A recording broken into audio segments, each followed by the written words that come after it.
Halo, perkenalkan saya Putri Novitasari dengan NIM 2508016264 dari kelompok 2. Perkenalkan, nama saya Ahmad Ridwan Pratama dengan NIM 25080166260 saya dari kelompok 2.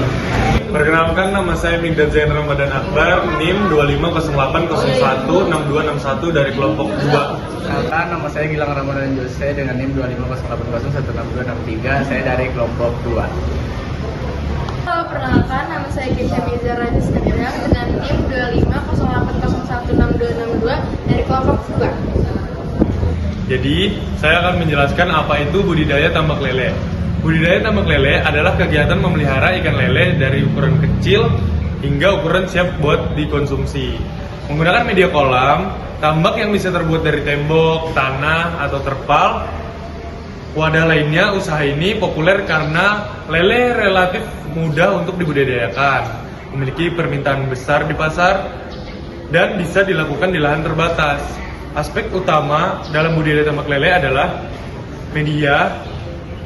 Budidaya tambak lele dapat berupa kolam, tanah, terpal, budik damber, pemilihan benih, memilih benih unggul seperti lele, mutiara yang cepat tumbuh dan tahan penyakit. Sangat penting untuk hasil yang optimal. Pakan lele itu sembarang aja, dia bisa kayak pelet atau sisa-sisa makanan ayam atau apapun lah, karena dia itu konsumsinya itu relatif bebas. Jadi, jika kalian ingin tahu kita observasi wilayah budidaya tambak lele, simak video berikutnya. Ya, perkenalkan, nama saya Gilang Ramadan Jose dari Universitas Pulau Warman, jurusan Hukum. Dari sini dengan Bapak siapa? Pak Agung. Ya Pak, jadi saya akan menanyakan bagaimana Bapak bisa terinspirasi untuk membudidayakan ikan lele ini? Ya, sebelumnya kan memang pertama saya suka mancing. Awalnya memang suka ikan. Terus kalau ngedit ikan itu gimana gitu. Saya suka memelihara hewan hidup juga. Awal mulanya di situ. Jadi awal mulanya dulu saya bikin hias. Belajar sampai ke ikan konsumsi, sampai ke pembesaran. Besaran saya itu ada di Lokulu waktu itu di Kerambapung. Nah, setelah media konsumsi, saya beralih ke pembenihan. Di pembenihan, bukan pembesaran. Ini khusus benih semua saya. Yang kecil-kecil dari kecil-kecil semua? Ya, mulai dari perkawinan. Di perkawinan itu ada pemijahan namanya, dikawinkan dulu, menelur, baru menetas, baru saya rawat sampai umur 1 bulan lebih, baru siap jual.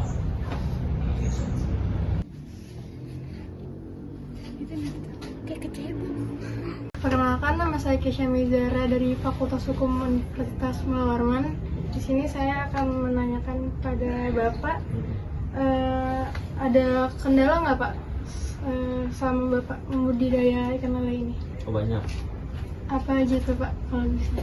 Pertama di penyakit, sering penyakit. Itu kita sering bisa gagal total. Dalam beberapa bulan itu bisa, dalam beberapa pijahan, dalam 1-2 siklus, 3 siklus pijahan itu kadang gagal. 4 kali pemijahan bisa sampai 3 kali gagal, 1 kali berhasil. Jadi resikonya besar juga. Kegagalan itu ya lumayan, kerugian kita juga, rugi di waktu, rugi di biaya juga. Karena benih ini makannya juga kita beli, bukan cacing sutra, kita beli. Ya itu. Jadi kalau kendala-kendala banyak. Yang pertama itu, kedua kendala saya itu di lahan. Lahan saya kan sempit, tidak seperti teman-teman saya yang lain itu besar-besar. Yang ketiga kendala saya itu di air. Sumur bor, kalau di daerah-daerah tempat teman saya pembenihan itu airnya bagus. Kalau di sini airnya sumur bor kan apa namanya warnanya kuning ya. Nah, itu. Tapi saya pakai RPDAM. RPDAM di filter. Itu kendala yang ketiga. Jadi apa lagi ya? Itu sih. Saya Ahmad Ridwan, Bapak bisa panggil saya Ahmad. Terus apa aja cara yang Bapak lakukan untuk mempercepat perkembangan dalam pembenihan lele ini, Pak? Pertama dari segi pakan. Pakan ini pertama rutinitas kita pemberian pakan itu terjadwal. Maksudnya kita memberikan pakan misalkan 3 kali sehari pada jam tertentu, itu harus kita berikan pada jam tertentu, pada jam itu gitu maksudnya. Harus sesuai jamnya. Harus gitu, Pak, sesuai ya? jamnya. Yang kedua dari segi pakan pertama menggunakan pakan protein tinggi ini. Ini pakan protein tinggi. Pakan khusus benih itu tinggi daripada konsumsi.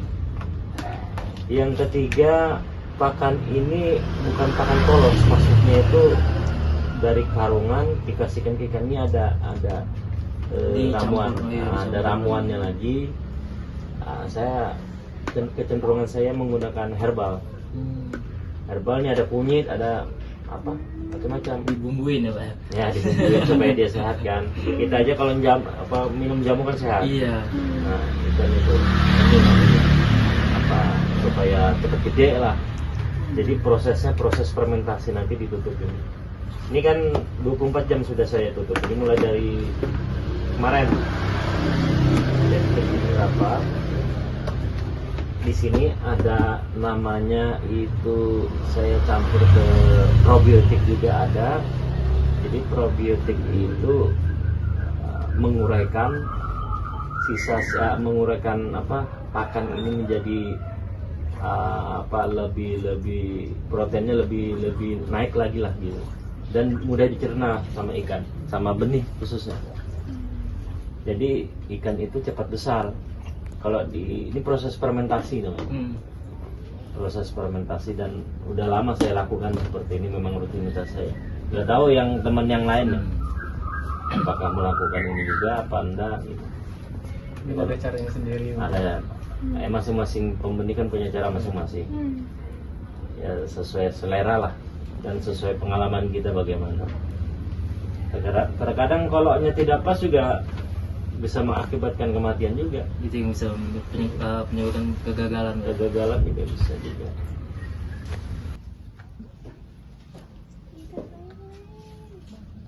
Mungkin Bapak punya harapan ke depannya terhadap budidaya Bapak. Apa kalau boleh? Pasti jelas punya harapan pengembangan yang lebih besar lagi, menggunakan teknologi yang lebih besar, lebih canggih lah, karena memang pertama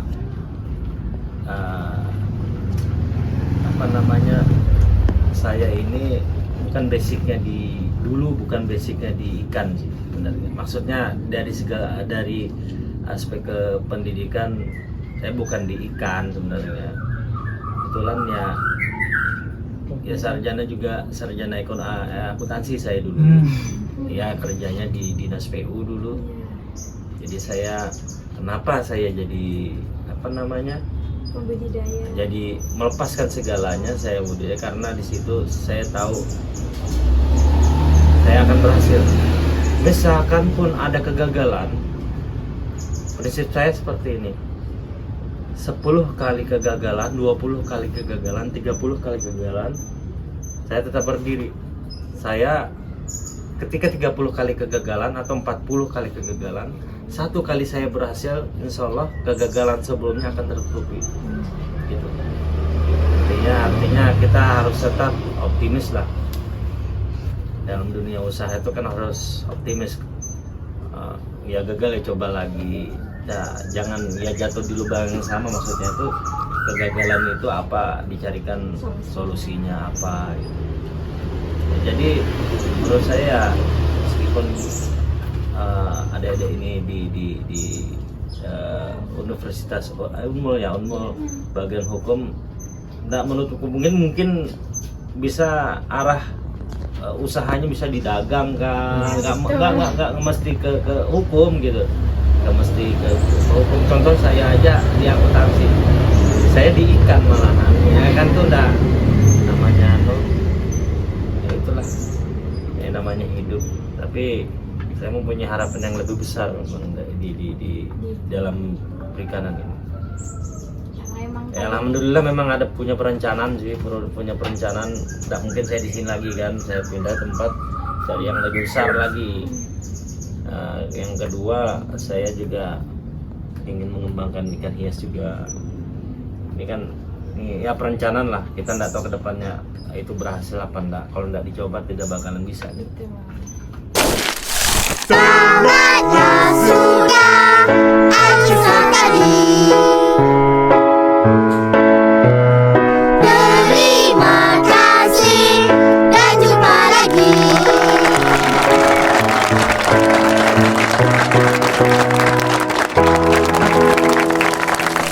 Sekian dari kelompok kami. Mohon maaf jika ada salah kata. Sekian dan terima kasih.